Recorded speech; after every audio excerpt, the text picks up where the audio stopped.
बिस्मिल्लाहिर्रहमानिर्रहीम। शुरू करते हैं अल्लाह के नाम से। एनएलपी, नेचुरल लैंग्वेज प्रोसेसिंग और एडवांस लैंग्वेज मॉडल्स। आज का टॉपिक हमारा यही है। कंटेंट हमारा क्या होगा आज? एनएलपी हम पढ़ेंगे, टेक्स्ट प्रोसेसिंग, वेग of words, TF-IDF, word embeddings, deep learning in NLP, transformer architecture और आखिर में वर्ड पढ़ेंगे। इन सबको हम मिला के पढ़ेंगे। तो शुरू करते हैं एनएलपी से।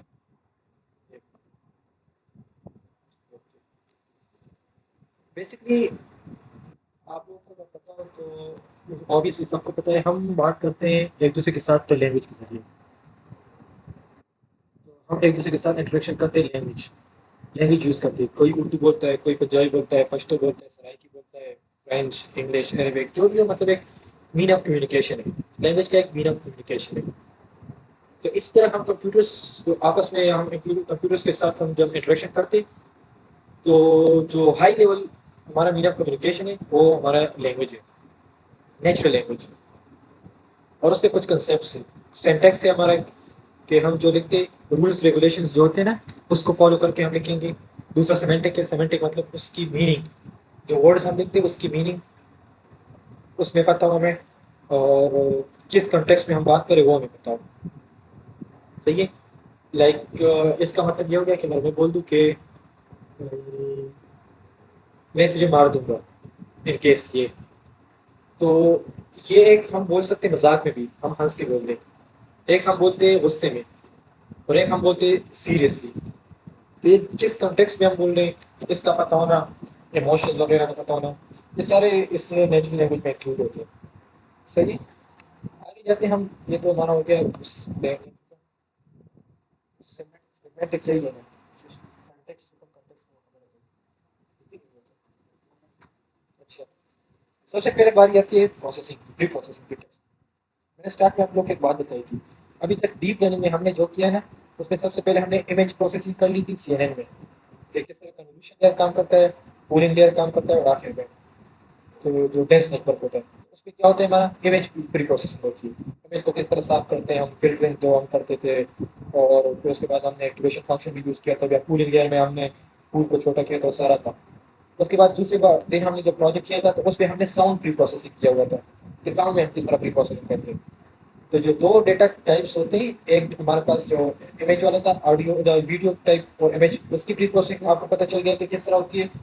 दूसरा जो था ऑडियो, तो उसका भी आपको पता चल गया कि किस तरह होती है। अब तीसरा जो हम करेंगे लैंग्वेज का, तो आपको आज ये भी पता चल गया कि नेचुरल लैंग्वेज जो होती है हमारी, उसमें हम प्री प्रोसेसिंग किस तरह करते हैं। तो आप लोगों के जो डेटा है, तीन किस्म का जो हम अनस्ट्रक्चर डेटा हम कर रहे हैं ना, जिस पे काम कर रहे हैं, तो उसकी प्री प्रोसेसिंग आपको पता चल जाएगा।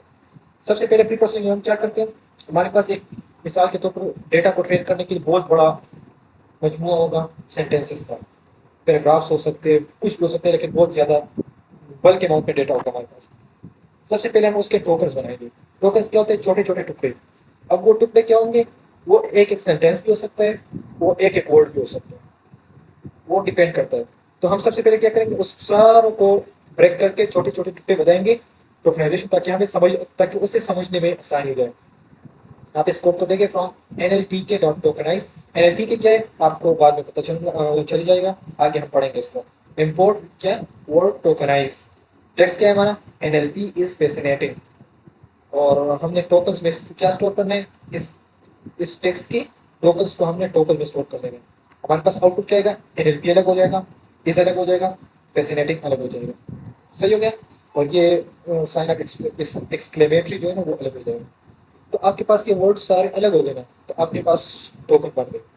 अब जब टोकन बन गए, तो उसके बाद हम क्या करेंगे, अब उसके बाद हम करेंगे स्टेमिंग इसकी। स्टेमिंग के लिए हम क्या करते हैं, पोर्टर स्टेमर यूज़ करते हैं। पोर्टर स्टेमर इसकी जो लाइब्रेरी हम जो है उसको हम कॉल करते हैं, इसे मॉड्यूल के जरिए, पोर्टर स्टेमर मॉड्यूल के जरिए हम करते हैं। अब स्टेमिंग होती क्या चीज़ है, ये बात आप लाजमी याद रखिए। स्टेमिंग क्या होती है? स्टेमिंग होती है वर्ड को अपना रूट फॉर्म में लेके आना। जरूरी नहीं कि वो उसका एक्चुअल हो, लेकिन उसके अपने रूट फॉर्म में लेके आना। मतलब ये कि रनिंग है। अब रनिंग का एक्चुअल वर्ड क्या है? रन। तो रनिंग को रन में कन्वर्ट कर देना। अब अगला वर्ड क्या है? रनर। रनर का एक्चुअल वर्ड भी रनर है ना। रनिंग और रनर में फर्क है। रनिंग आपका वर्ब हो गया, रनर आपका नाउन हो गया। तो रनर मतलब वो बंदा जो दौड़ रहा है। तो उस बंदा जो दौड़ रहा है रनर, उसका एक्चुअल वर्ड भी रनर ही है, तो वो रनर बन जाएगा, मतलब वो रनर रनर ही रहेगा। रेन है, रेन का एक्चुअल वर्ड भी रेन ही है ना पास्ट टेंस में, लेकिन बस सिर्फ यहाँ पे रनिंग है, रनिंग का आईएनजी हम हटाएंगे कि कंटिन्यूस फॉर्म में, बस इसको हम फर्स्ट फॉर्म में लेके आएंगे। जिस तरह इसके ऊपर फैसिनेटिंग है, फैसिनेटिंग, फैसिनेटिंग को हम फैसिनेट में कन्वर्ट कर लेंगे इस तरह। तो स्टेमिंग का मतलब आपको पता चल गया यहाँ स्टेमिंग क्या होती है। स्टेमिंग अपने रूट फॉर्म में वर्ड को लेके आना। अब उसके बाद जब स्टेमिंग हमारी होगी तो उसके बाद एक और चीज़ है, वो क्या है, वो है लिमिटाइजेशन। लिमिटाइजेशन में क्या करते हैं हम वर्ड को डिक्शनरी फॉर्म में लेके आते हैं। अब डिक्शनरी फॉर्म मतलब ये कि आपका एक वर्ड है रनिंग, रनिंग को आप रन बना दोगे। आपके पास रेन है, रेन, अब रेन का डिक्शनरी फॉर्म क्या है, रन, तो इधर आ जाएगा। अब आपके पास फॉर एग्जांपल ऐसा वर्ड है जो पास्ट टेंस में, तो उसको भी आप, हमारी डिक्शनरी में तो प्रेजेंट टेंस के वर्ड्स होते हैं और फर्स्ट फॉर्म के, तो सारे वर्ड्स आप फर्स्ट फॉर्म में ले आओगे प्रेजेंट टेंस में। रेन को रन बनाओगे, रनिंग को रन बनाओगे, जो डिक्शनरी वर्ड होते हैं फॉर्म होते हैं वर्ड का, उसमें लेके आओगे। आपका वर्ड अभी अभी तक तो आपका जो पूरा टेक्स्ट था आपको समझ आया होगा ना फिर। आपके पास पूरा टेक्स्ट है, आपने उसको सबसे पहले टोकनाइज कर दिया, छोटे छोटे टुकड़े बना दिए, फिर हर टुकड़े को आपने क्या कर दिया, आपने उसको अपने एक्चुअल फॉर्म में लेके आया, बेसिक जो रूट फॉर्म में। तो या आप रूट फॉर्म में लेके आओगे या लिमिटाइजेशन करोगे, उसको डिक्शनरी फॉर्म में लेके आओगे, बेस फॉर्म में लेके आओगे। इन दोनों में आपको जो मर्जी आप कर ले वो आप कर सकते हैं। उसके बाद फिर आप क्या करोगे, अब मिसाल के तौर पर आपका जो टेक्स्ट है उसमें 40,000 वर्ड्स है। अब उस 40,000 वर्ड्स में ऐसा हो सकता है कि 2,000 या 3,000 ऐसे वर्ड होंगे जो ए होगा, इज, दी, जिसका कोई मतलब ही नहीं है, तो उसको हम रिमूव कर लेंगे। स्टॉप वर्ड्स उसको बोलते हैं। तो हम क्या करेंगे, इंग्लिश के जो स्टॉप वर्ड्स होते हैं ना, हम उसको रिमूव कर लेंगे। और इसके लिए हम क्या करें, स्टॉप वर्ड इम्पोर्ट हम क्या करते हैं, स्टॉप वर्ड्स को। अब मतलब क्या हो गया, ये सेंटेंस देखिए, NLP is amazing, let's explore it's wonders. तो इसको अगर हम स्टॉप वर्ड्स इस पर अप्लाई कर लेंगे तो ये क्या बन जाएगा, ये एनएलपी बन जाएगा। इज हट जाएगा, यहाँ पे एक्सक्लेमेटरी साइन हट जाएगा, और यहाँ पे इट्स हट जाएगा, और ये लेट्स से एस हट जाएगा। तो क्या बन जाएगा, NLP amazing let explore wonders.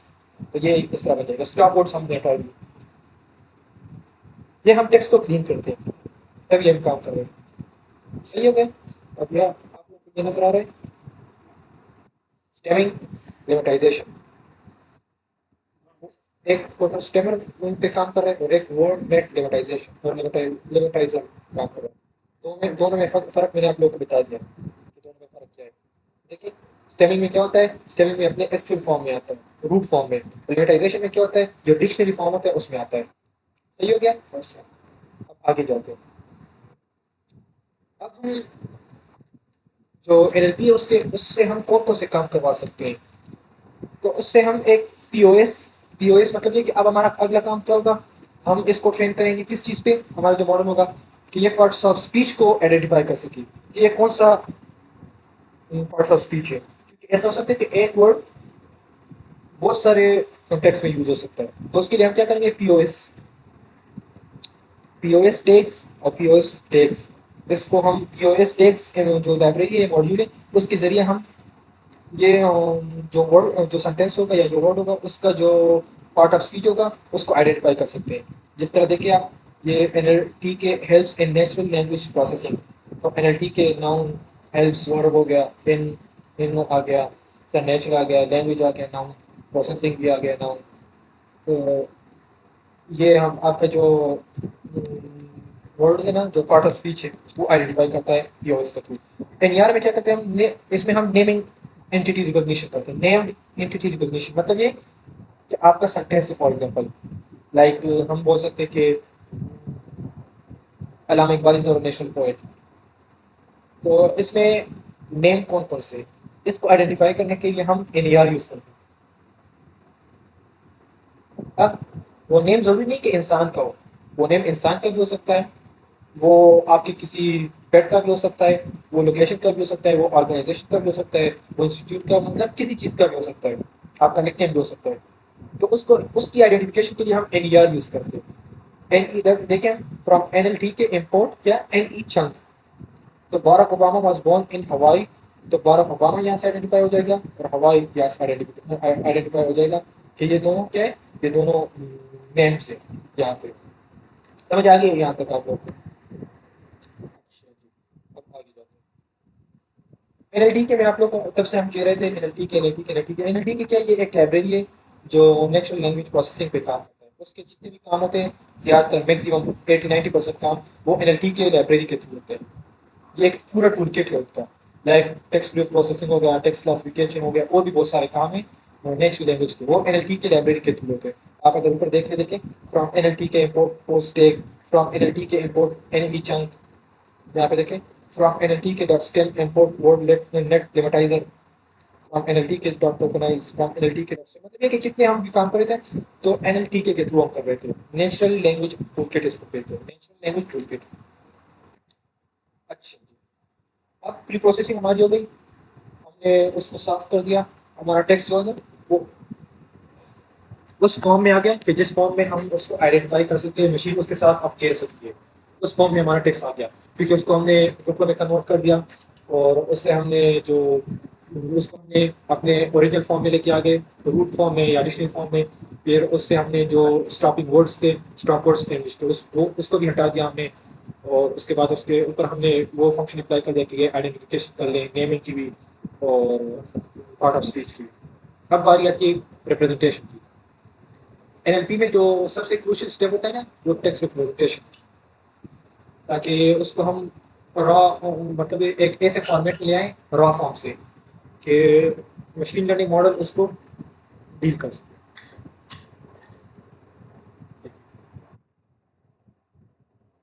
अच्छा जी, तो टेक्स्ट रिप्रेजेंटेशन के ये डिफरेंट टेक्निक्स हैं। एक है बिग वर्ड्स, DFIDF, और वर्ड एम्बेडिंग्स। वर्ड एम्बेडिंग में क्या था, वर्ड क्विक लो फास्ट टेक्स्ट। तो हम आप लोग से मैं भी पूछता हूँ, बिग वर्ड्स आप लोग के ख्याल में क्या हो सकता है?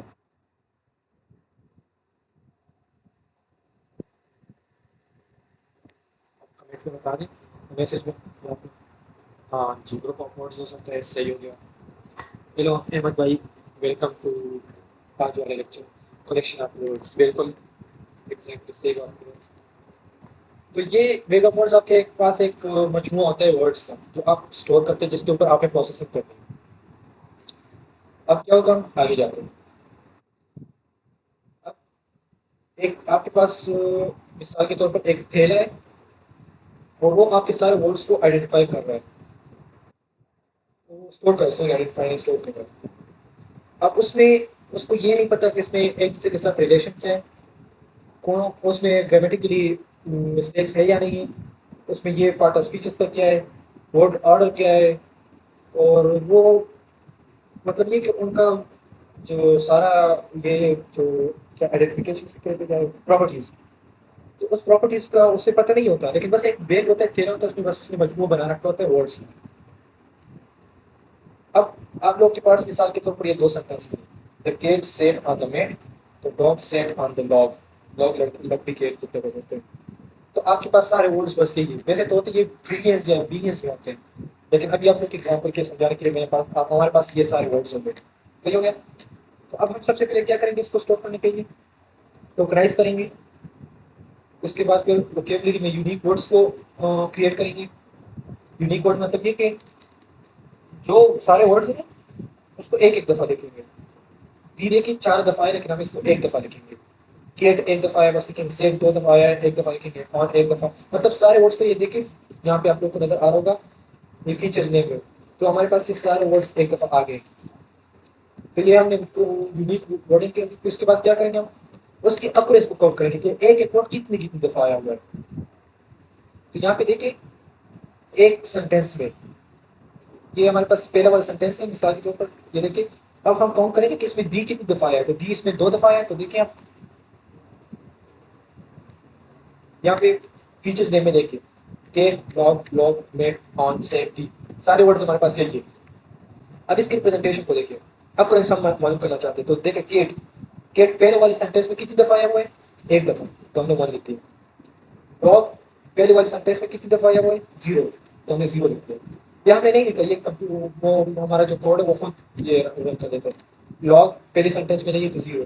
इस तरह दी आखिर में दी है ना, पहले सेंटेंस में दो दफ़ा है तो हमारे पास दो आ गया। सेम इसी तरह हम लास्ट में करेंगे। तो ये हम अक्यूरेट पूरे डॉक्यूमेंट में ईच वर्ड का हम फाइंड कर लेंगे। सही हो गया। तो ये बेग ऑफ वर्ड्स हमारे पास आ गया।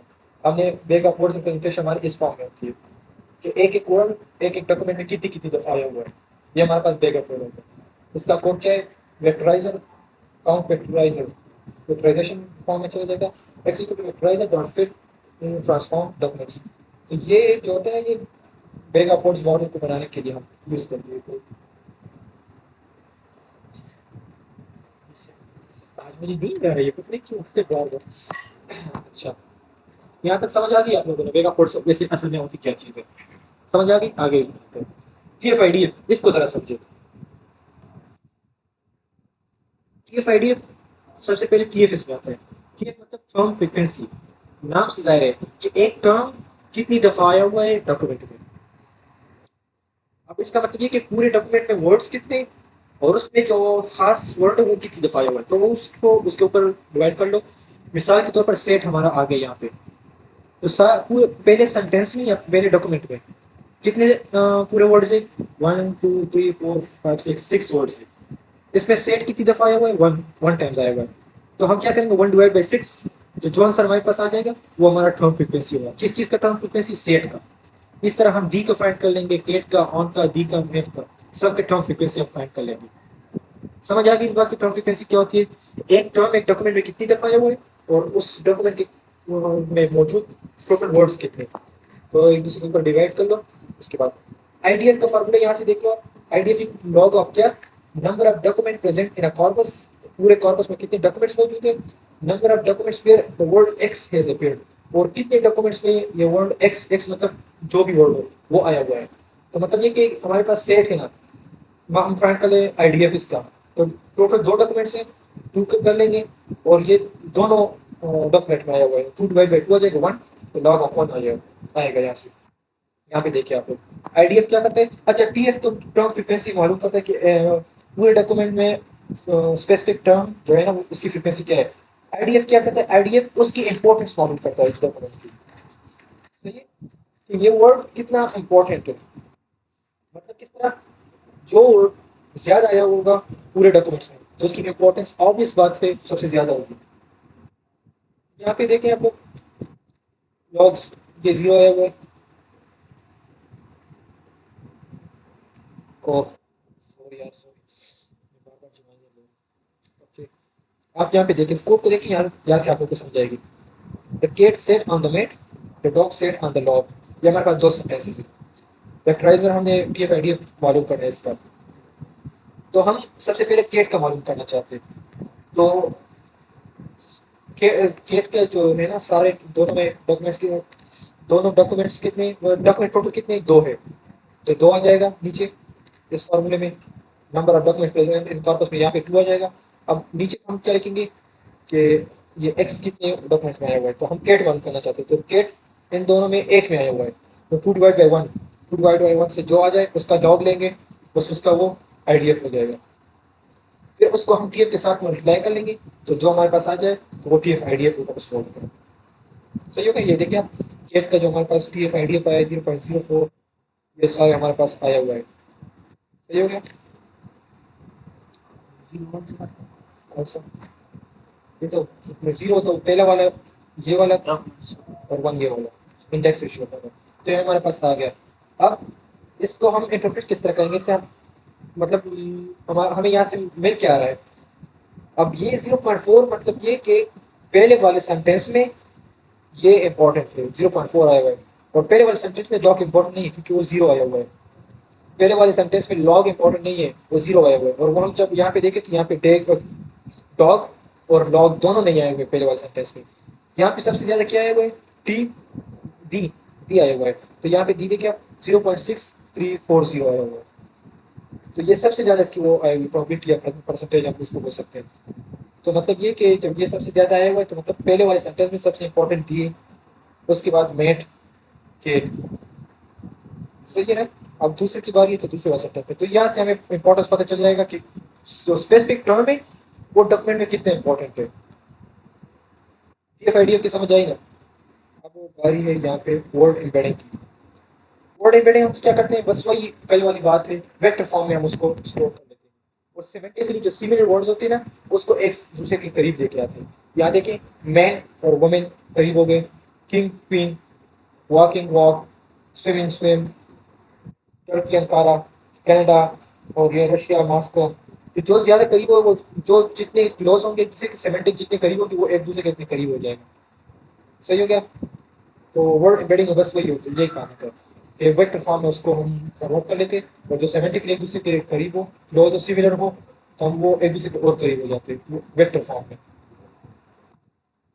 अब वर्ड एम्बेडिंग मॉडल्स, ये जो ऊपर हमने वर्ड एम्बेडिंग पढ़ी ना, इसको हम करते कितने टेक्निक्स के साथ थे। देखिए दो मॉडल्स है हमारे पास, एक तीन मॉडल है, एक है वर्ड टू वेक, एक है ग्लोव, एक है फास्ट टेक्स्ट। इन दोनों को हम बस इतना टच नहीं करेंगे, हम काम करेंगे वर्ड टू वेक पे, क्योंकि सबसे इंपॉर्टेंट और सबसे जो फेमस है वो यही है। वर्ड टू वेक क्या करते थे क्या, वर्ड टू वेक हमारे पास न्यूरल नेटवर्क को यूज करके कॉन्टेक्स्ट के बेस पर वेक्टर्स बनाता है, कि जो मीनिंग के एतबार से वो सेमेंटिक के एतबार से एक करीब हो, वो सिमिलर हो, तो वो वेक्टर फॉर्म में एक दूसरे के करीब होंगे।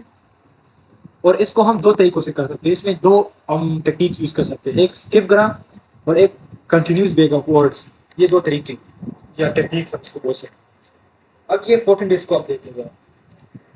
कंटिन्यूस बैग ऑफ वर्ड्स क्या करते हैं, कंटिन्यूस बैग ऑफ वर्ड्स आपका जो टारगेट वर्ड है उसको प्रिडिक्ट करता है, जो उसके सराउंडिंग वर्ड्स के कॉन्टेक्स्ट से, कि सराउंडिंग में जो जो वर्ड्स है उसके कॉन्टेक्स्ट से आपका जो दरमियान वाला वर्ड है और जो टारगेट वर्ड है उसको प्रिडिक्ट करते हैं। मतलब किस तरह, अब अगर मैं आपको बोलूँ कि the cat is dash on the table, तो देश में सिटिंग आएगा, तो अब ये सिटिंग को प्रिडिक्ट करेगा किस तरह से, इसके सराउंडिंग के वर्ड्स को देख के।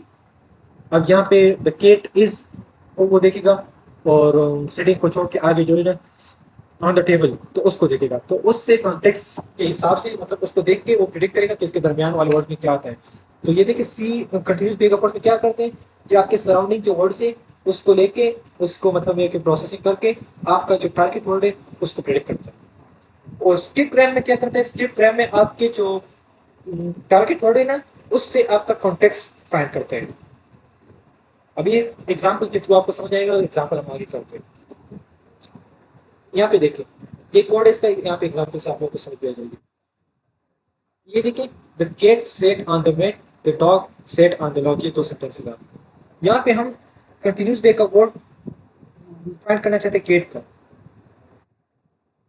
तो हम क्या करेंगे, यहाँ पे आउटपुट हमारे पास आ जाएगा कि केट के करीब क्या क्या है। अब ये 0.02, 0.15, 0.03, और ये सारे कितने, ये सारे वर्ड्स है, जो ऊपर है वर्ड्स है ना, उसको यहाँ पे इस फॉर्म में लिखो। अब यहाँ पे जिसके सबसे ज्यादा होगा ये डॉग, यहाँ पे जो सीवियर आउटपुट यहाँ पे आपको नजर आ रहा है ना, ये देखिए डॉग पे 0.78 आया है, मतलब ये कि कॉन्टेक्स्ट के हिसाब से केट के सबसे ज्यादा करीब क्या है, डॉग है। तो ये देखिए उसकी जो प्रोबेबिलिटी है ना वो सबसे ज्यादा आई हुई है। अब कॉन्टेक्स्ट के हिसाब से केट के जो सबसे नजदीकी मेट भी है वो 0.67 आया है, और ये कहाँ से आया देखिए, केट के साथ ये मेट पे बैठी हुई है। तो अगर केट आया हुआ है तो मेट मतलब आ सकता है, क्यों मेट पे बैठ सकती है। और इस तरह ये दी भी आया हुआ है। तो एक वर्ड से उसका जो सराउंडिंग एक वर्ड के बेस पे वो सारा वो कॉन्टेक्स्ट समझ सकता है। अब जब मैं प्रैक्टिकली आपको करवाऊंगा प्रोजेक्ट, हमारा जो एनएलपी सेंटिमेंट एनालिसिस है, तो उसमें मैंने ये टेक्निक यूज़ की है, तो वहाँ पे आपको इसकी सही समझ आ जाएगी। सो क्योंकि यहाँ पे तो डेटा बहुत छोटा है, तो यहाँ पे आपको इतनी समझ नहीं आएगी। अब वहाँ पे तो हम रियल टाइम वो डेटा जो है ना उस पर काम करेंगे, तो आप लोग को समझ आएगी। आगे जाते आगे भी बस हमने कोड लिखा हुआ है स्किप ग्राम का, स्किप ग्राम का डॉग के ऊपर हम कर रहे हैं। तो डॉग के सबसे करीब ये देखिए 0.76, 0.65 लॉग, लॉग क्योंकि डॉग के साथ लॉग है ना डेटा में, तो आया हुआ है सेट, क्योंकि वो देखिए सेट। तो ये आपका स्किप ग्राम और आपका वो हो गया कंटिन्यूस बैक अप्रोच।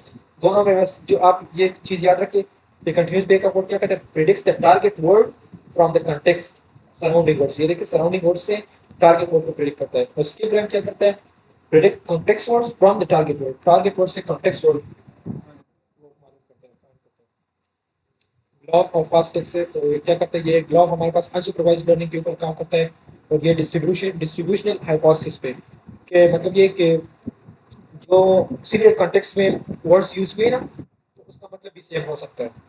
ये इस बेस पे काम कर सकता है करता है। इसको मैंने एक्सप्लोर नहीं किया हुआ है, और इसलिए बस मैं आप लोग को इसको इग्नोर करने को बोलूँगा, क्योंकि इम्पोर्टेंट जो ज़्यादातर यूज़ होता है ना, तो वो वर्ड टू वेक यूज़ होता है, और इस तरह फास्ट टेक्स्ट बेस को आप खुद एक्सप्लोर कर सकते हैं। मैंने इतना एक्सप्लोर नहीं किया हुआ है।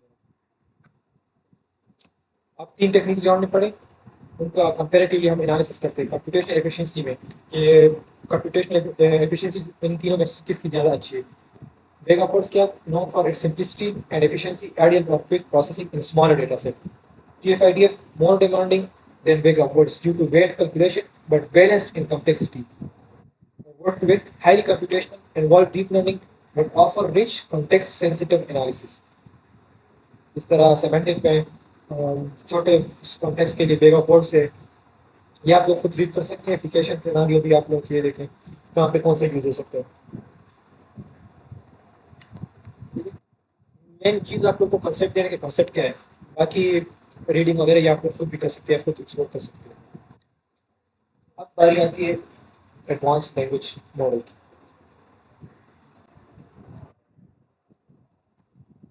हगिंग फेस का नाम किसने सुना हुआ है? किसने सुना हुआ है? अच्छा, रहमान भाई आपने सुना हुआ है इसका? रहमान भाई के अलावा किसने सुना है? अच्छा, सही हो गया।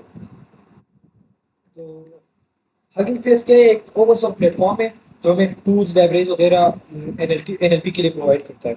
आप लोगों ने एंड्रयू एनजी का नाम सुना होगा। तो एंड्रयू एनजी और हगिंग फेस वालों के दरमियान बहुत अच्छे ताल्लुकात चल रहे हैं आजकल, और बहुत सारे कोर्सेज में इन लोगों ने कोलेबोरेशन की हुई है। तो अच्छी बात है, क्योंकि वो भी एलएलएम और इन चीज़ों पे काम कर रहे हैं ये आजकल। एंड्रयू एनजी तो एलएलएम की लैंग्वेज के रिलेटेड चीज़ें। तो हगिंग फेस वाली एक पूरी कंपनी है एक, वो क्या करते हैं कि उन्होंने एक ओपन सोर्स प्लेटफॉर्म रखा हुआ है, और उसमें वो टूल्स लाइब्रेरीज वगैरह सारे प्रोवाइड करते हैं जो एनएलपी में यूज़ होते हैं। और उन लाइब्रेरीज जो होते हैं ना, वो ट्रांसफार्मर के थ्रू हम यूज़ करते हैं, ट्रांसफार्मर को सपोर्ट करते हैं। ट्रांसफार्मर हमने कल पढ़ा था, और उसी के थ्रू हम क्या करते हैं, हम टेक्स्ट क्लासिफिकेशन कर सकते हैं, नेम एंटिटी रिकॉग्निशन कर सकते हैं, क्वेश्चन आंसर कर सकते हैं, टेक्स्ट जनरेशन वगैरह कर सकते हैं। सही हो गया। अब हगिंग फेस को हम अगर वर्ड के साथ मिलाएं तो हमारा बहुत अच्छा मॉडल बन सकता है। तो वर्ड की चीज़ें, वर्ड हम अभी पढ़ेंगे।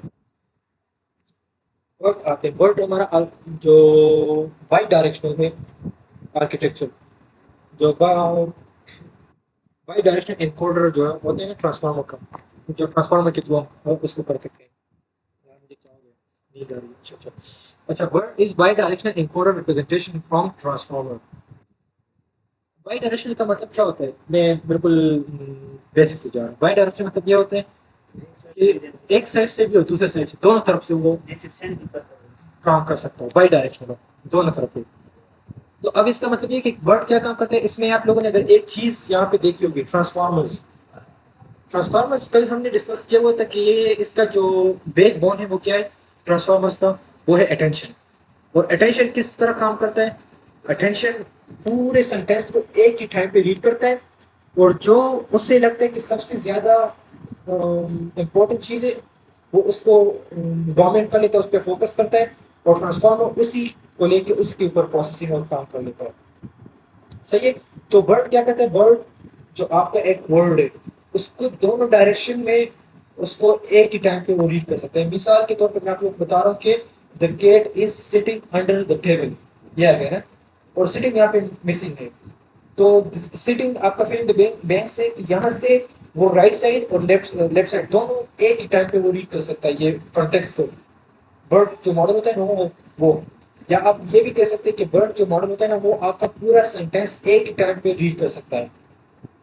और सीक्वेंशियल मॉडल में क्या करते थे हम, वो सीक्वेंस में जाते हैं, जिस तरह RNN LSTM में वो क्या कहते हैं, दो पहले प्रोसेस करता है गेट, उसके बाद सिटिंग, उसके बाद अंडर, उसके बाद उसके बाद फिर टेबल, उसके बाद इस तरह वो सीक्वेंस में चल के प्रोसेसिंग करता है। वर्ड क्या कहते हैं, वो एक ही वक्त पूरे सेंटेंस को प्रोसेस कर लेता है और उसका कॉन्टेक्स्ट निकाल लेता है, और उसके ऊपर फिर उसका जो काम होता है, उसका जो प्रिडिक्शन वगैरह जो भी काम होता है वो उसके ऊपर मतलब काम कर लेता है, वो आइडेंटिफाई या प्रिडिक्शन वगैरह कर लेता है। अब आगे जाते हैं। ट्रांसफॉर्मर क्या है, BERT is based on transformer architecture. By directional encoding मतलब क्या? Unlike previous language model, Word process the input text in both direction, left to right and right to left, allowing it to capture context from both sides of words. मैंने आप लोगों को example बताई ना कि दोनों तरफ से हम कॉन्टेक्स्ट को कैप्चर कर सकता है। अब दूसरा काम क्या कर सकता है ये वर्ड मास लैंग्वेज मॉडल, एमएलएम इसको बोल सकते हैं हम। आप लोग ने शायद नाम सुना होगा।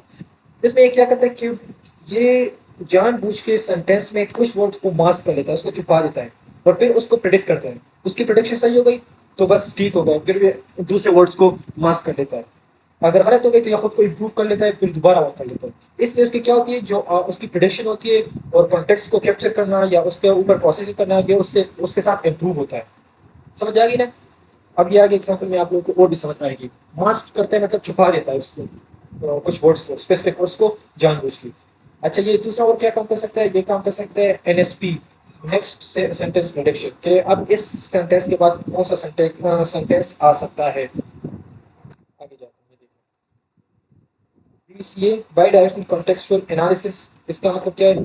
अब ये क्या काम करते हैं, अब देखें। Imagine reading a sentence by looking at all the words at once rather than word by word, dates word does. It examines the entire sequence of words together. जो आप लोग को मैंने पिछली कहानी बताई ना, एग्जैक्टली वही यहाँ पे मैंने रिपीट की, लेकिन इंग्लिश में। अब ये इंपॉर्टेंट क्यों है? By analyzing words in the context of all the surrounding words, both before and after, word gets a fuller, more accurate understanding of the meaning. सही है। अब अगर ये यूनि डायरेक्शन होता तो ये देखिए लेयर टू, यहाँ से देखिए एक ही तरफ से कॉन्टेक्स्ट जा रहा है आगे। ओपन अ बैंक, ये सेंटेंस है। अब यहाँ पे अगर देखें तो लेयर टू एक दूसरे के साथ भी देखिए ये कैप्चर कर सकते हैं कॉन्टेक्स्ट, एक दूसरे को देख रहे हैं। तो इसका बेसिकली फायदा क्या हो सकता है? अब इसका फायदा ये हो सकता है कि कुछ वर्ड्स इस तरह होते हैं जो उसके जिनके दो मान हो सकते हैं। मिसाल के तौर पर बैंक, आपका बैंक आ गया। अब आपका बैंक, आपका जो पैसों वाला बैंक होता है वो भी हो सकता है, और आपका बैंक जो होता है रिवर का जो किनारा होता है वो भी हो सकता है। अब मिसाल के तौर पर I am going to bank, अगर बैंक यहाँ पे आ गया, लेकिन मुझे कॉल आ रही है।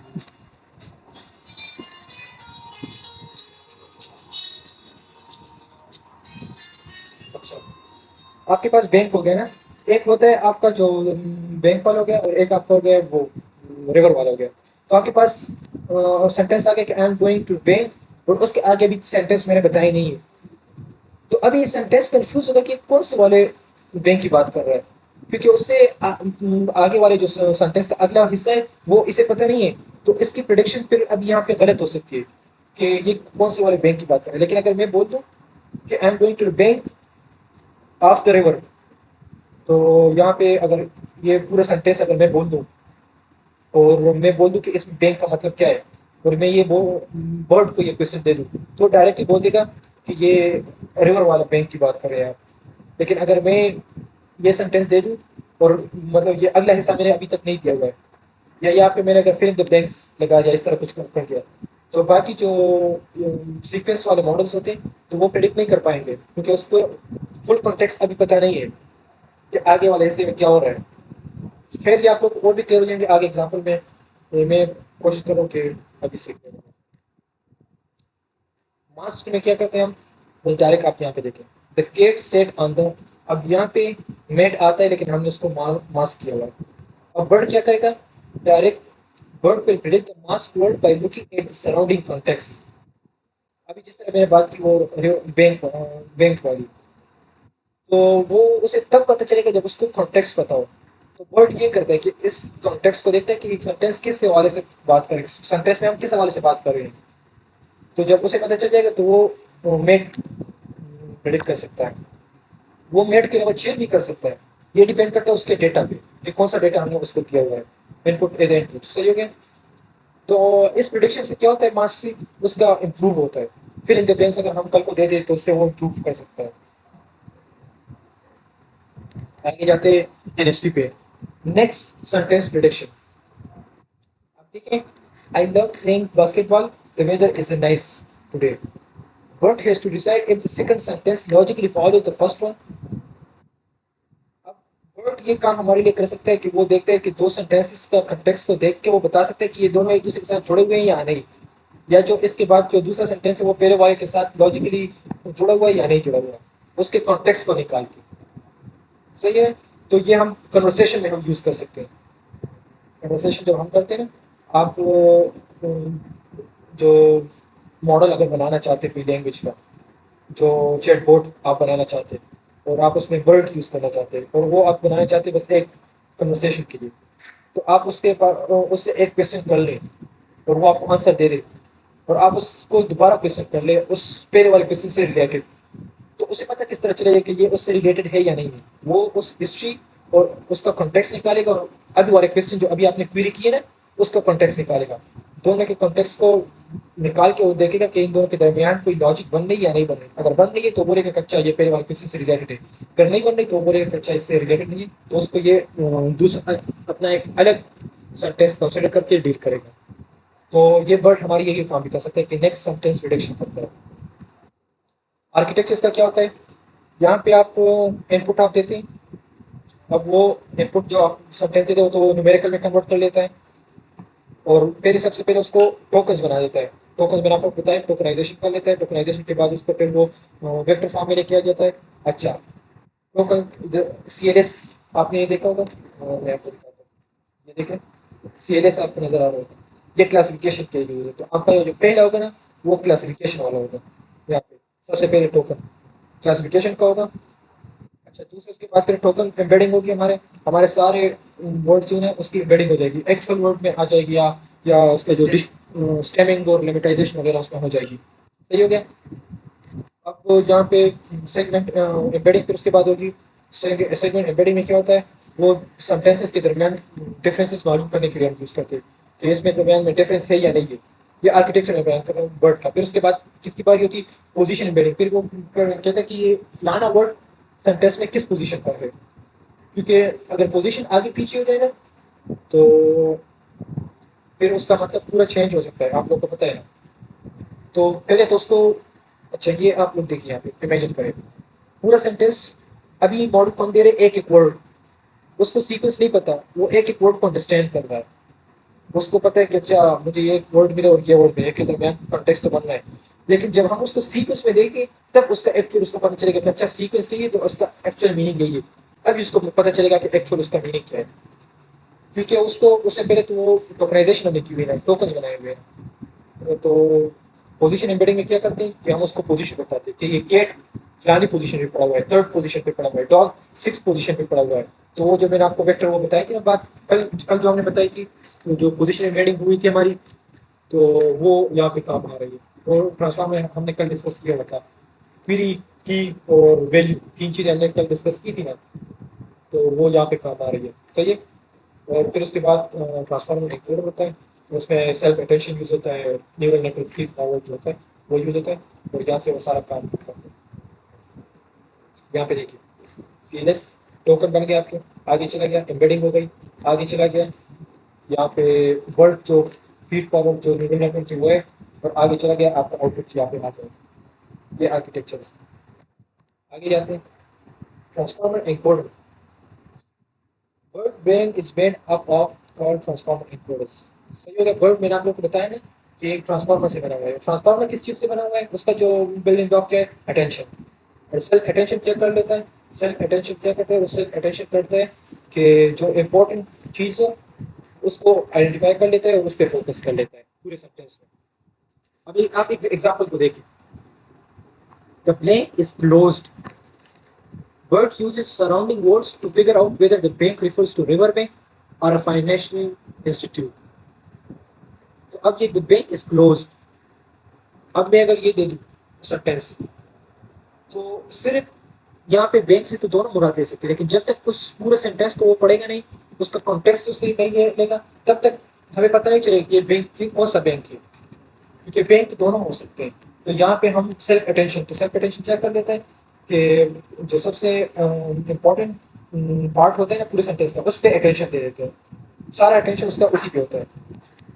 सही हो गया। सेल्फ अटेंशन कल हमने पढ़ी थी बहुत डिटेल के साथ। फीड फॉरवर्ड न्यूरल नेटवर्क क्या कर देता है, जो आपका कंटेक्स्ट होता है ना, आपका जो सब आपका आउटपुट आ गया सराउंडिंग वर्ड से और सब कुछ करके आपका जो एक्चुअल आउटपुट है वो आ गया। अब फीड फॉरवर्ड उसके ऊपर और भी प्रोसेसिंग करते हैं ताकि उसका आउटपुट और भी एक्यूरेट हो जाए, कि जितना एक्यूरेट हो सकता है वो हो जाए। तो फीड फॉरवर्ड यूजर नेटवर्क इसलिए यूज करते हैं एक्यूरेसी को इम्प्रूव करने के लिए। अब स्टेकिंग हम कर लेते हैं। स्टेकिंग हम क्यों कर लेते हैं? हम लेयर्स लगा लेते हैं वर्ड के। जो जितनी ज़्यादा लेयर्स होंगे एनकोडर्स के, सॉरी वर्ड्स के नहीं, एनकोडर्स के लेयर्स लगा लेते हैं। जितनी ज़्यादा लेयर्स होंगे उतनी ज़्यादा हमारे पास उसकी अंडरस्टैंडिंग होगी, और जितनी अंडरस्टैंडिंग होगी उसका उतना हमारा आंसर या जो भी होगा वो बहुत एक्यूरेट होगा। सही हो गया। तो हम स्टैकिंग भी कर लेते हैं। उसमें स्टैकिंग मतलब एक दूसरे के लेयर्स बनाना एनकोडर्स के। अब यहाँ पे देखिए, ये आपका कोड हमने एक्सप्लेन किया हुआ है। यहाँ पे टोकनाइजर हमने यूज़ किया हुआ है। फिर उसके बाद मॉडल को हमने दे दिया। प्री ट्रेन बर्ड मॉडल हमने यहाँ पे कॉल किया हुआ। ये देखिए आपको नजर आ रहा होगा, बर्ड बेस अनकिस। ये क्या है? ये आपका पहले से बना हुआ बर्ड मॉडल है। आपने उसको रिकॉल कर दिया और उसी के थ्रू आप अभी वो प्रोडक्शन वगैरह या जो आपका मॉडल है उसको ट्रेन करवा रहे हैं। जो पहले से ट्रेन हुआ मॉडल है बर्ड का, उसके थ्रू अभी आप काम करवा रहे हैं। सही हो गया। या क्लासिफिकेशन है या जो आपका जो काम है, जिस काम के लिए आप यूज़ करना चाहते हैं आप वो कर सकते हैं। सही हो गया। तो ये आपका बर्ड हो गया। इम्पोर्टेंट, यहाँ पे एक इम्पोर्टेंट चीज़ है, ये चीज़ आप समझ लें। ये सब इम्पोर्टेंट चीज़ है। आपका बर्ड जो होता है ना, इसमें आपका एनकोडर यूज होता है, डिकोडर यूज नहीं होता। मैंने आपको कल एक बात बताई थी। एनकोडर क्या करता है? एनकोडर जो इम्पोर्टेंट चीज़ है उसको अक्सेस कर लेता है, उसको कैप्चर कर लेता है, उसको प्रोसेस करके आगे दे देता है। और डिकोडर क्या करता है? जो एनकोडर आउटपुट देता है उसी के ऊपर प्रोसेस करके उसका आंसर दे देता है, उसी के थ्रू या उसके बेस पर। मैं आपको अगर ट्रांसलेशन की बात बता दूं तो आप भी क्या करेगा कि मैं एक सेंटेंस लिख दिया, मैंने बोल दिया कि इसको आपने फ्रेंच में ट्रांसलेट कर लेना है। इनकोडर क्या करेगा? इनकोडर इस पूरे सेंटेंस में से जो इम्पोर्टेंट वर्ड्स है उसको उस पर फोकस करेगा, उस पर अटेंशन देगा। उसी के थ्रू उस पूरे सेंटेंस का कॉन्टेक्स्ट निकालेगा और वो आगे दे देगा कि ये सेंटेंस से मुराद ये है और इसे ये है। डिकोडर अब क्या करेगा? डिकोडर उस अटेंशन वाली जो डेटा है उसको लेके उसके बेस पर ट्रांसलेशन करेगा, आउटपुट देगा। सही है। तो जनरेशन जो होता है ना, जनरेशन जो टेक्स्ट जनरेशन होता है वो डिकोडर का काम होता है, और अंडरस्टैंडिंग एनकोडर का काम होता है। तो वर्ड में हम डिकोडर यूज नहीं करते, एनकोडर से यूज करते हैं। समझ आ गई ना? तो आपका जो वर्ड का मॉडल होता है ना, वो टेक्स्ट जनरेशन के लिए अच्छा मॉडल नहीं है, वो हम यूज नहीं करते। यूज कर सकते हैं लेकिन ये उसके लिए ऑप्टिमाइज नहीं है। अब जो आपका जो टेक्स्ट जनरेशन है उसके लिए आप सबसे अच्छा मॉडल कौन सा है? आपका जो चैट जीपीटी हो गया या जीपीटी हो गया, आपका बार्ड हो गया, वो ये चीज है। अच्छा आप क्या करें? कहते हैं कि बात अच्छा सर। अच्छा टॉर्च के बारे में मैं आपको बताता हूँ। या इम्पोर्टर हो जाए ना, ये खत्म नहीं तो मैं आपको बताता हूँ। अच्छा, ये आपका ये देखिए पूरा आपका जो आर्किटेक्चर है। तो आपका जो ये डिकोडर है आपको ये नहीं चाहिए, आपको इनकोडर चाहिए।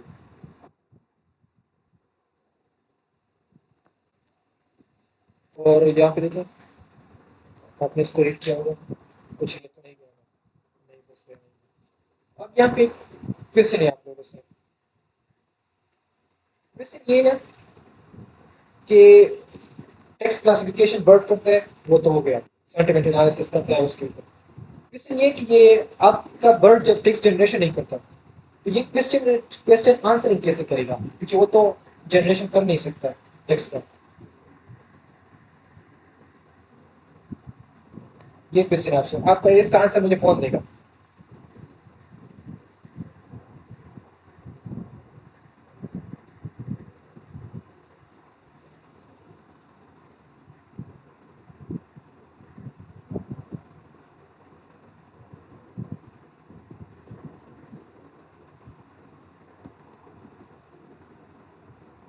क्वेश्चन का आंसर कोई बता देना, लिख के यहाँ पे आंसर लिख देना कि जब आपका जो बर्ड है वो टेक्स्ट जनरेशन कर नहीं सकता तो यहाँ पे क्वेश्चनिंग आंसरिंग वो किस बेस पे करेगा?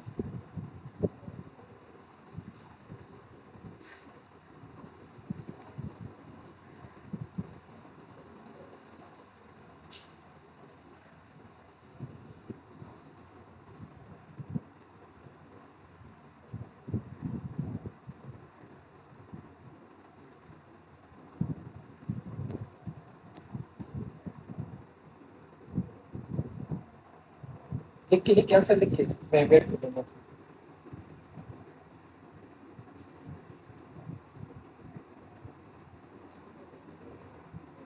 चलिए बस, चलिए मैं बता देता हूँ।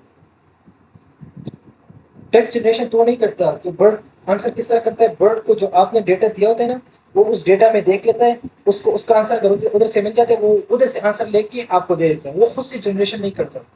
चैट जीपीटी क्या करता है, वो खुद से जनरेशन करता है। बर्ड वो नहीं करता, बर्ड उस जो आपका डेटा है उसी उधर से, वो अगर उसका आंसर उधर मौजूद है उधर से आंसर उठा लेता है, उसको आपको दे देता है किसका आंसर। हाँ बिल्कुल मनी भैया के पास सही। एग्जैक्टली, आप लोग की बात ठीक है।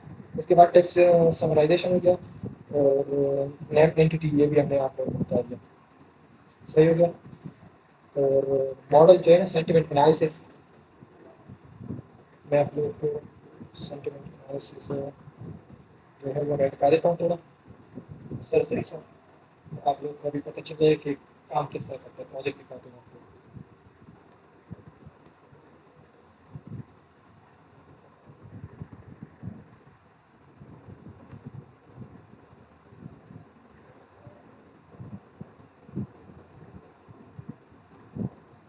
नजर आ रहा है ना?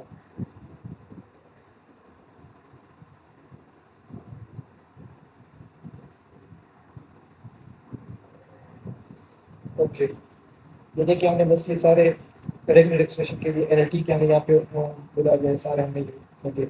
यहाँ से शुरू करते हैं। हमारे पास डेटा आ गया, हमारे पास हमने रीड कर दिया। और देखिए आप इस डेटा को सबसे पहले देखें, कितना गंदा डेटा है हमारे पास, मतलब ये कि अजीब अजीब से ट्वीट्स है हमारे पास। सही हो गया, आ गया हमारे पास। अब हम क्या करेंगे, सबसे पहले हम इंस्पेक्शन हम करेंगे किसमें है क्या चीज़। हम सबसे पहले देखेंगे कि जो नॉन रेसिस्ट कमेंट्स है वो देखेंगे, हमने वो सबसे पहले देख लिया। फिर हमने उसके बाद जो रेसिस्ट ट्वीट्स है वो देखेंगे। रेसिस्ट ट्वीट्स हमने वो उसको हमने कॉल कर दिया यहाँ पे रिसर्च रिसर्च के ऊपर जाकर। शेप हमने यहाँ पे देखिए कि शेप का क्या है, ट्रेनिंग डेटा का क्या है और टेस्टिंग डेटा का। तो ये देखिए इसका शेप है। अब यहाँ पे देखें, अब यहाँ पे आते हैं हम कि इसमें ट्रेनिंग डेटा कितना है, ये ट्रेनिंग डेटा है ब्लू, और ये आपका टेस्टिंग डेटा है। अच्छा अब यहाँ पे आते हैं ग्रीन के। हम यहाँ पे क्या करेंगे, सबसे पहले हम क्या करेंगे, remove specified custom pattern. Patterns जो होते हैं ना, यूआरएल वगैरह होते हैं या और पैटर्न्स जो होते हैं ना, हम निकालेंगे, लोअर केस में उसको कन्वर्ट कर लेंगे। और आपके पास अगर देखें original tweet, check out this amazing article, user ये और ये आपके पास ये ओरिजिनल ट्वीट ये। अब यूजर डिफाइंड पैटर्न, यहाँ पे के पैटर्न हमारे पास ये पैटर्न हमने उसको डिफाइन कर दी कि ये पैटर्न आपको जहाँ पे भी नजर आए उसको आप क्लीन कर दो, उसको हटा दो ट्वीट से। तो इसको क्लीन करके ये देखिए, check out this amazing article excited, कितना क्लीन हो गया। पहले इस तरह था ये देखिए, तो अब ये हो गया, हमने क्लीनिंग देकर दी। यहाँ पे जो हमें कोई जो चीज़ नहीं चाहिए उसको हमने हटा दिया। अब हम क्या करेंगे, पूरे डेटा पे हम इसको अप्लाई कर लेंगे, और उस जो क्लीन डेटा है ना उसको हम टाइडी ट्वीट्स में स्टोर कर लेंगे। अब ये देखिए, इसको देखिए, यहाँ पे आपको ये एट ऑफ यूजर नजर आ रहा है, यहाँ पे आपको नजर नहीं आ रहा, ये यूजर हो गया ये। अब इसमें कुछ चीजें अभी भी मौजूद है, अब पूरी तरह ये क्लीन नहीं हुआ है। अब हम क्या करेंगे, हम यहाँ से पंक्चुएशन, नंबर्स और स्पेशल करेक्टर्स को हटा देंगे। ये देखिए जहाँ पे हमें पंक्चुएशन नजर आएंगे, स्पेशल करेक्टर वो हम हटा देंगे। अब देखिए आप यहाँ से पंक्चुएशन वगैरह हट जाएंगे। ये देखिए, ये यहाँ पे ये जो डेटा था, यहाँ पे हमने ये स्पेशल करेक्टर्स थे ये हट गया। अब यहाँ पे देखें कितने यूजर्स वगैरह ये सारे यहाँ पे नहीं थे। सही है, ये हो गया। अब हम आगे क्या करेंगे, अब हम आगे शॉर्ट वर्ड्स को रिमूव कर लेंगे। शॉर्ट वर्ड्स को हमने रिमूव कर दिया, तो अब यहाँ पे देखिए and, is, so, he, his, ये सारे चीजें हमने हटा दी। स्टॉपिंग वर्ड्स जो मैंने आप लोगों को कंसेप्ट दिया था ना कि, और हमने क्या किया कि लेंथ जिसके 30 से ज्यादा हो, उसको आप यहाँ से हटा दो, क्योंकि उसका कोई मतलब बनता नहीं है इस ट्वीट में हमारा। उसको हम अभी फिलहाल क्लीन कर रहे हैं। अब ये देखिए अब पहले ट्वीट्स इस तरह थे, अब ये इस तरह बन गए, टाइड ट्वीट्स में हम उसको स्टोर कर रहे हैं। अब हम टोकनाइजेशन ला रहे हैं, टोकन्स बना रहे हैं उसका। अब ये देखिए, अब ये टोकन बन गए एक एक वर्ड्स के, when, father, dysfunctional, selfish, ड्रेग्स, kids, ये सारे टाइडी ट्वीट्स जो थे ना, इसको ये सारे ट्वीट्स जो थे इस कॉलम के, उसको उठा के हमने टोकनाइज कर लिए, उसमें टोकन में कन्वर्ट करते हैं। अब हम उसकी नॉर्मलाइजेशन कर रहे हैं। नॉर्मलाइजेशन हमने कर लिया इसको। अब नॉर्मलाइजेशन से क्या बनाता है? नॉर्मलाइजेशन में हम स्टेमिंग कर रहे हैं, ये देखिए स्टेमर डॉट स्टेम हम यूज कर रहे हैं। स्टेमिंग हमने कर दी तो उसके बेस फॉर्म में सारे वर्ड्स को उसके अपने बेस फॉर्म में लेके आए हम। सही है।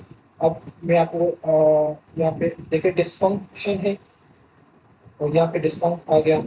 और यहाँ पे अब मैं आपको और चीज़ें दिखा देता हूँ। ये अच्छा ही यहाँ पे कुछ है नहीं इस तरह, अगर मैं आप लोगों को कुछ दिखा देता हूँ, लेकिन सारे अपने रूट फॉर्म पे मौजूद थे ऊपर भी। तो बस हमने ये स्टेमिंग यहाँ पे कर ली। जो स्टेप्स हम मैंने आपको बताए थे वो हम यहाँ पे कर रहे हैं, अप्लाई कर रहे हैं। अब हम वर्ड वर्ड क्लाउड इंस्टॉल करें ताकि हम जो इसके साथ हम डील कर सकें। वर्ड क्लाउड क्या है? वर्ड क्लाउड इसलिए ताकि हमारे लिए ये बना सके। तो हम क्या करें, पहले सबसे पहले हम ये बना रहे हैं किस चीज़ का, टाइडी ट्वीट्स का हम वर्ड क्लाउड बना रहे हैं कि इसमें है कि क्या चीज़। जो सबसे ज़्यादा वर्ड्स आएंगे वो सबसे बड़े होंगे यूज हुए ट्वीट्स में। तो टुडे, लव, थैंक, हैप्पीली, तो ये पॉजिटिव ट्वीट्स हम कर रहे हैं अभी। अब यहाँ पे हम नेगेटिव कर रहे हैं, तो नेगेटिव में जो सबसे ज़्यादा यूज हुए देखें, women, black, Trump, hate, racist, तो अमेरिका, ये सारे वो वर्ड्स हैं जो नेगेटिव ट्वीट्स में सबसे ज़्यादा यूज हुए हैं। ये हमने कल यहाँ से हमें सिर्फ पता चल जाएगा। अब हम देखें कि इन्फ्लुएंस ऑफ हैशटैग हैशटैग पे उसका असर पड़ रहा है या नहीं सेंटिमेंट पे ट्वीट्स का। तो हम पॉजिटिव हैशटैग सबसे पहले यूज़ कर लेते हैं। तो जब पॉजिटिव हैशटैग हमने यूज़ कर लिया तो पॉजिटिव हैशटैग जो सबसे ज़्यादा हमें आ रहे थे वो लव थे, positive, smile, healthy, thank, fun, तो ये आ रहे थे हैशटैग जो सबसे ज़्यादा ट्वीट्स यूज़ हुए।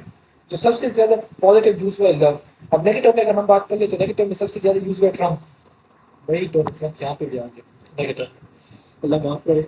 अब ये देखिए ट्रम्प आ गया यहाँ पे, हेट, ओबामा और Sikh, temple, black, Miami, hate, मतलब ये सारे आ गए ब्लैक वाले जो नेगेटिव वाले वो आ गए हमारे पास हैशटैग।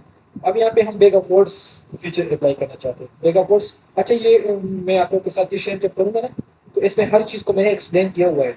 पूरी पूरी एक्सप्लेनेशन देखिए मैंने लिखी हुई है, एग्जाम्पल के साथ हर एक चीज़ मैंने लिखी हुई है। तो ये इसलिए मैं बस आगे जा रहा हूँ, सिर्फ आप लोग अभी कॉन्सेप्ट दे रहा हूँ। बाकी आप लोग जब खुद पढ़ोगे तो ये आपके पढ़ने से भी आप लोग को क्लियर हो जाएगा, इसके छोटे छोटे कोर्स हो गए सारे कॉन्सेप्ट। TF-IDF मैंने पर यूज़ कर दी। TF-IDF मैंने अभी डिटेल में लेक्चर में भी किया, यहाँ पे भी मैंने देखे, यहाँ पे मैंने ऊपर भी ये एक्सप्लेन किया हुआ है ये चीज़ें बैग ऑफ वर्ड्स को। और TF-IDF को भी मैंने यहाँ पे एक्सप्लेन किया हुआ है। अच्छा वर्ड टू वेक्स फीचर जो सबसे इंपॉर्टेंट था मैंने आप लोगों को बताया, वो भी मैंने एक्सप्लेन किया हुआ है। जो कंटिन्यूस बैकअप वर्ड थे और स्किप ग्राम, वो सारा मैंने यहाँ पे एक्सप्लेन किया हुआ है। सही है। आपको मैं सिर्फ एग्जाम्पल यहाँ पे दिखाऊंगा जो कोड के हुए टेस्टिंग। आप देखिए अब यहाँ पे हमने उसको वर्ड टू वेक को यूज़ किया है और अब हम उसको टेस्ट कर रहे हैं कि हमारा वर्ड टू वेक टेस्ट किस तरह का है। अब हम पूरे ट्वीट्स अपने पूरे जो ट्वीट्स का जो पूरा मजमू है उसको उठा के हम देखते हैं कि किल के साथ जो सिमिलर वर्ड्स है वो कौन कौन से। तो यहाँ पे एक कुरान आया हुआ है, वाइट बोर्ड, ये ट्वीट्स की मैं बात कर रहा हूँ। सही हो गया। और फ्लेज आ गया है, ये ट्वीट्स में इस तरह ये यूज़ होगा।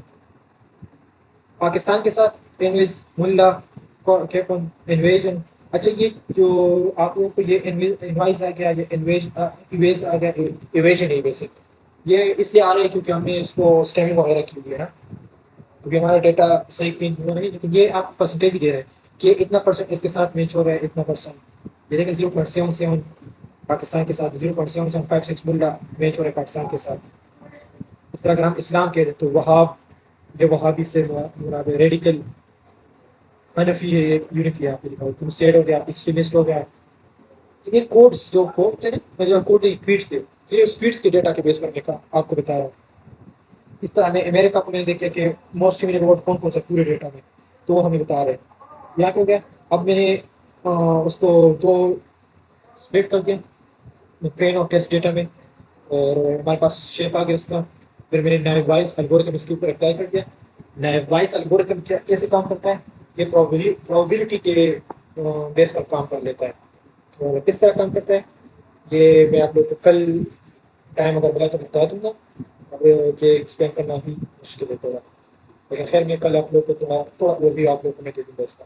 फिर मैंने ये सारा पूरा ट्रेन कर लिया और हमारे पास ये आ गई क्लासिफिकेशन रिपोर्ट। अच्छा ये कन्फ्यूजन मैट्रिक्स हमारे पास आ गई। कन्फ्यूजन मैट्रिक्स ट्रू पॉजिटिव, और negative false positive false negative ये हमारे पास आ गई।